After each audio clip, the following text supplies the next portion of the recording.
Story 1. The Midnight Express. It was a Tuesday night, late October, and the city was already settling into its cold, damp routine. I was 23, working a graveyard shift at a data entry firm downtown, and my commute home always involved the last train out of the central station. It was usually empty, just a few tired souls, and I preferred it that way.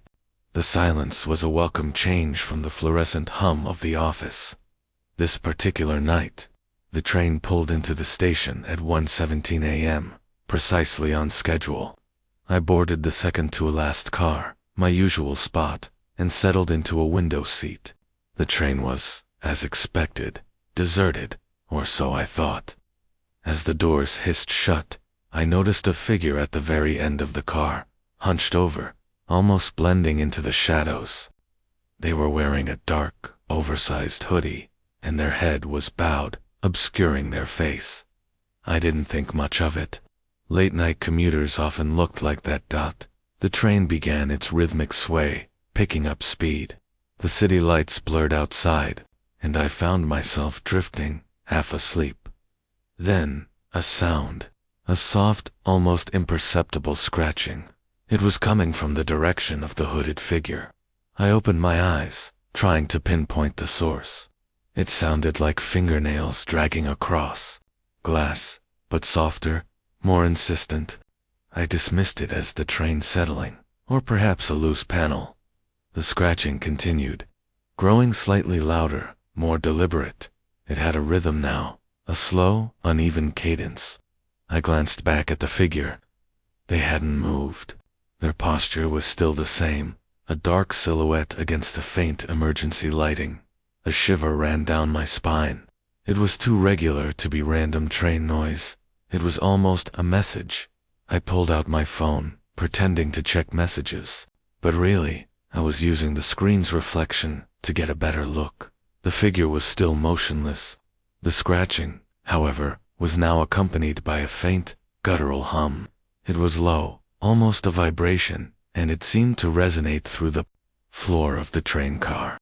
My heart started to pound. This wasn't normal. This wasn't just a tired commuter. The train was approaching my stop, the next one. I started gathering my things, my movements stiff and unnatural. The scratching intensified, becoming frantic, like something trapped and desperate. The humming grew louder, a low growl now, and I could feel the vibrations in my teeth. I risked another glance. The figure was still hunched, but I could see a slight tremor in their shoulders. And then, a faint, sickly sweet smell, like old meat and something metallic, began to fill the air. The train screeched to a halt at my station. The doors opened with a sigh. I practically leaped out, not daring to look back. As I stood on the platform, gasping for breath, I heard it. A loud, wet thud from inside the train car, followed by a chilling, drawn-out moan. The doors began to close. Through the narrowing gap, I saw it. The hooded figure was no longer hunched. They were standing, facing the window, their back to me. And on the window, smeared across the glass, were 5 distinct, bloody claw marks, each one ending in a jagged, torn fingernail. The train pulled away, and I was left alone on the platform, the metallic scent still clinging to the cold night air. I never took the last train again. After that night, the memory of those claw marks and the chilling thud stayed with me. I tried to rationalize it, to tell myself it was a trick of the light, a hallucination brought on by exhaustion, but the metallic scent, the one that had filled the train car, lingered in my nostrils for days, a phantom smell that no amount of scrubbing could remove. I started taking an earlier train, one that was always bustling with people, even if it meant sacrificing an hour of sleep. The thought of being alone in that empty car, with only the rhythmic sway and the potential for something unseen, was enough to make my stomach churn. One evening, a few weeks later, I was scrolling through local news forums, trying to distract myself. I stumbled upon a small, almost overlooked article. It was about a missing person, a man in his late 40s. who had last been seen boarding the Midnight Express from the Central Station. The article mentioned he was a night shift worker, just like me. A cold knot formed in my stomach. The police had found no leads, no signs of foul play, just a missing person report that would likely go cold. They mentioned a strange unidentifiable residue found on one of the train car windows, but dismissed it as industrial grease. I knew better. I knew what it was. It was the same metallic scent, the same residue that had clung to my clothes. I never reported what I saw. Who would believe me? A tired data entry clerk, claiming to have seen claw marks and heard guttural hums on a deserted train. They'd think I was crazy. But every time I hear the distant rumble of a train at night, I still feel that icy dread. And I wonder if anyone else has seen the figure in the dark hoodie, or heard the scratching that signals something truly horrifying is about to unfold. Story 2. The Bus Stop Shadow. I was 19, a college student living in a small apartment on the outskirts of the city. My classes often ran late, and the bus was my only way home after dark. This particular night, it was raining, a cold, persistent drizzle that seemed to seep into your bones. The bus stop was dimly lit, just a single flickering street lamp, casting long, dancing shadows. It was around 11 p.m., and I was the only one there. I pulled my jacket tighter, trying to ward off the chill. The bus was due in 10 minutes, according to the app on my phone. I could hear the distant hum of traffic, but otherwise, the street was eerily quiet. As I waited, I noticed a shadow detach itself from the deeper darkness across the street. It was tall, thin, and moved with an unnatural fluidity, almost gliding.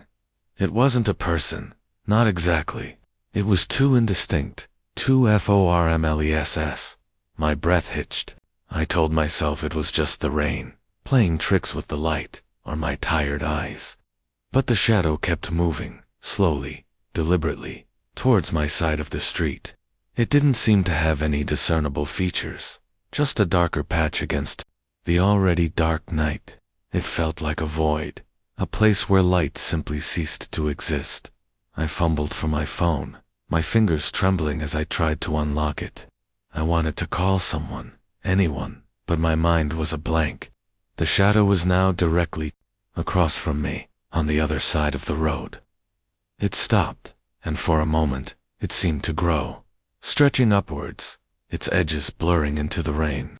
I could feel a cold dread creeping up my spine, a primal fear that had nothing to do with logic or reason. Then, I heard it, a faint, almost inaudible whisper, carried on the wind. It was my name, not shouted, not even spoken, but breathed, a soft sibilant sound that seemed to come from everywhere and nowhere at once. My blood ran cold. I knew, with a certainty that chilled me to the core, that whatever this was, it knew me. It had been waiting for me. Just then, the headlights of the bus appeared in the distance, a beacon of hope in the oppressive darkness. I didn't wait for it to stop completely. As it slowed, I practically threw myself through the doors, scrambling to the nearest empty seat.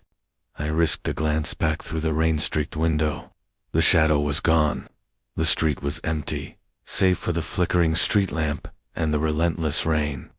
But as the bus pulled away, I felt a distinct, icy pressure on my shoulder, as if an unseen hand had just rested there.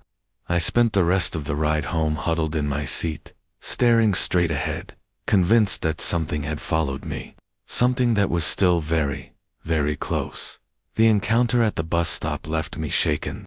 For days, every shadow seemed to lengthen. Every rustle of leaves sounded like that faint whisper.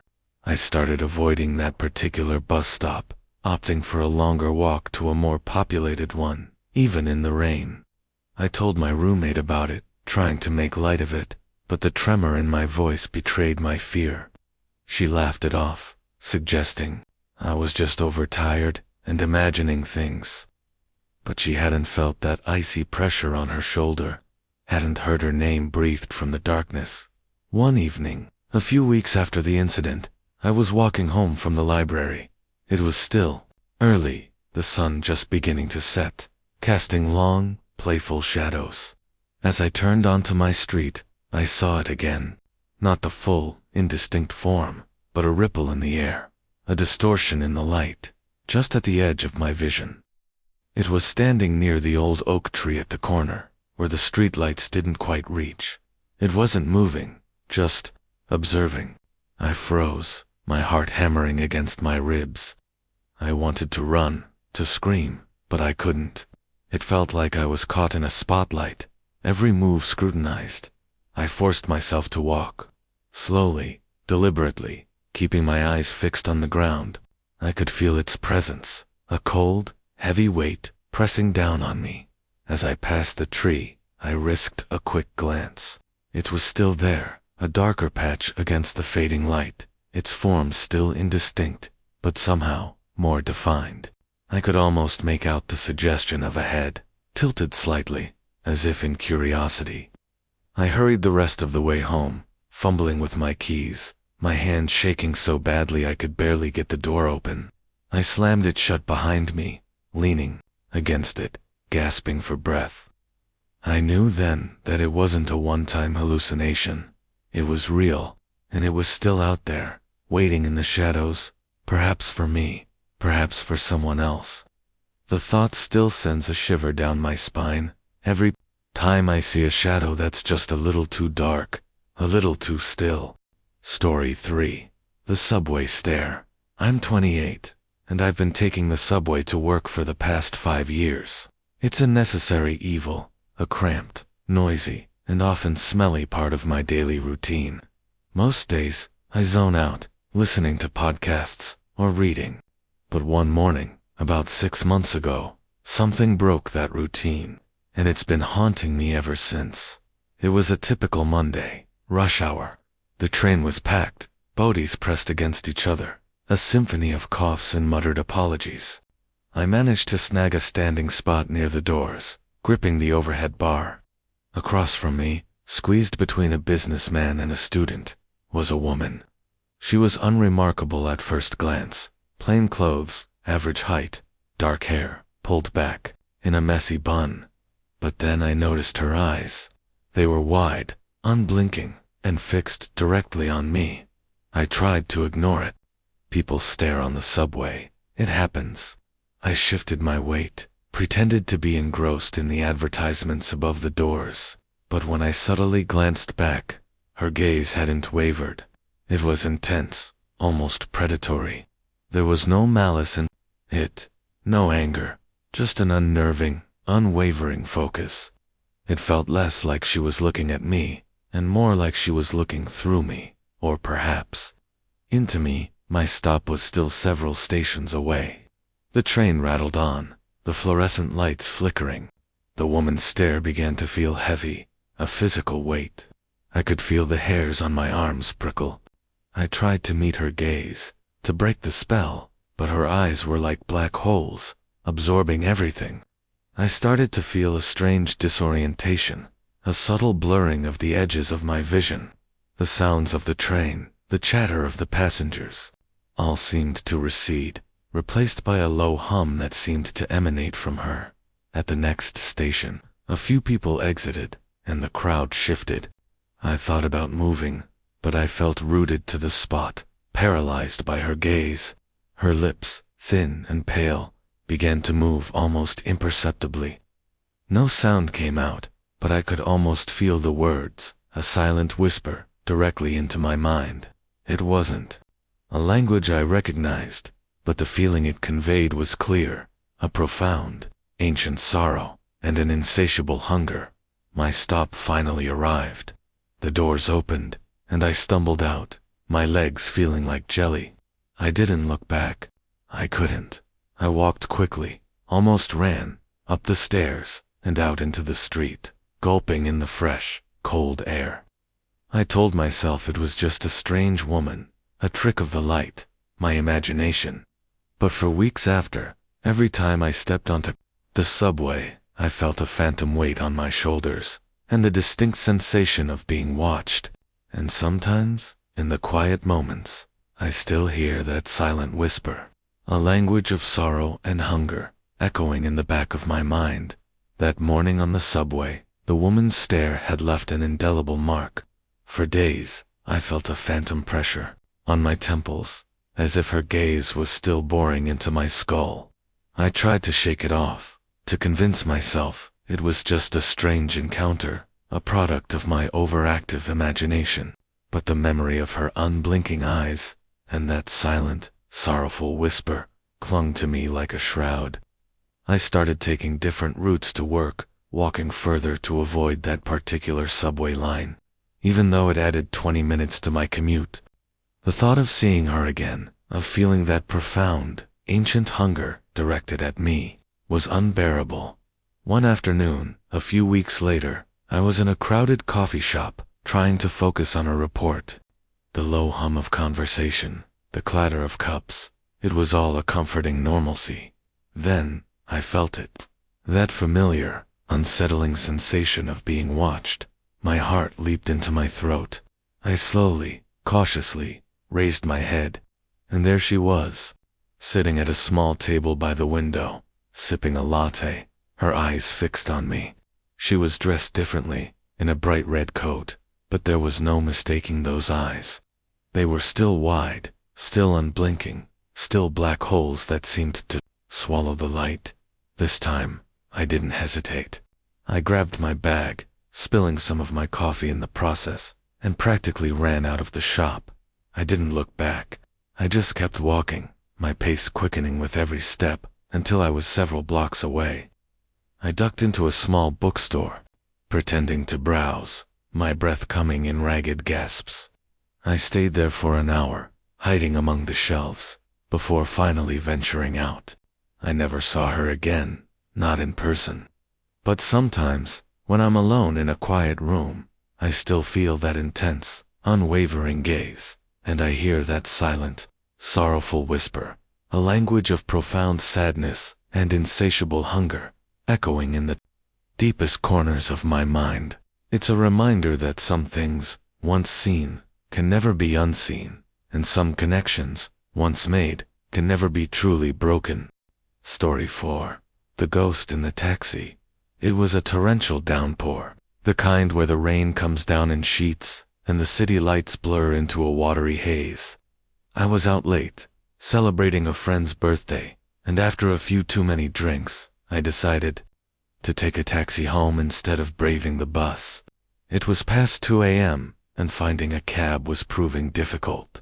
Finally, a yellow light appeared through the deluge, and a beat-up old sedan pulled up to the curb. The driver was a man in his late 50s, with tired eyes and a perpetually slumped posture.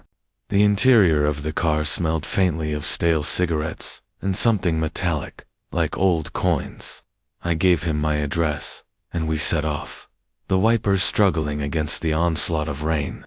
The ride was quiet, save for the drumming of rain on the roof and the occasional splash as we hit a puddle. About halfway home, I noticed something odd in the rearview mirror. There was a passenger in the back seat, behind the driver. I hadn't seen anyone get in. It was a woman, dressed in what looked like a vintage white dress, her hair long and dark, obscuring most of her face. She was completely still, almost rigid. I assumed she was another fare, maybe someone he'd picked up before me, but that didn't make sense. Why would she be sitting there silently, and why hadn't I noticed her? I tried to catch the driver's eye in the mirror, to ask about her, but he seemed focused on the road, his knuckles white on the steering wheel. The air in the car grew noticeably colder, despite the humid night. I could see my breath in front of me. The metallic smell intensified, now mixed with something else, something sweet and cloying, like lilies. I glanced back at the woman. Her head was still bowed, but I could see a faint, almost translucent glow emanating from her. It was subtle, like moonlight filtering through water. And then, a sound, a soft, mournful sigh, barely audible above the rain. It seemed to come from her, a sound of profound sadness and endless waiting. My heart began to race. This wasn't right. This wasn't a normal passenger. I gripped the door handle, my hands slick with sweat. I wanted to tell the driver to stop, to let me out, but the words caught in my throat. The woman in the back seat, slowly, almost imperceptibly, began to lift her head. I could see the outline of her face now, pale and indistinct, like a faded photograph. Just as her eyes were about to meet mine in the mirror, the taxi swerved violently, narrowly missing a parked car. The driver cursed under his breath, and the sudden jolt broke the spell. I looked back, and the back seat was empty. The cold dissipated, and the metallic, floral scent faded. I stared at the empty seat, then at the driver, who was now muttering about reckless drivers. We arrived at my building a few minutes later. I paid the fare, my hands still shaking, and got out as quickly as I could. As the taxi pulled away, I looked back at the empty back seat, but then, for a split second, I saw it. A faint, shimmering outline of a woman, her head bowed, her long, dark hair cascading over her shoulders, sitting exactly where she had been. The taxi disappeared into the rainy night, leaving me on the curb. The image burned into my mind. I never took a taxi alone after dark again, and to this day, the smell of lilies makes my blood run cold. The image of the woman in the taxi, her faint, shimmering outline, haunted my dreams for weeks. The smell of lilies, once a pleasant fragrance, now triggered a wave of nausea and dread. I found myself avoiding taxis, preferring to walk, even in bad weather, or relying on ride-sharing apps where I could see the driver's details and the car's license plate. The anonymity of a random taxi, the enclosed space, had become a source of profound unease.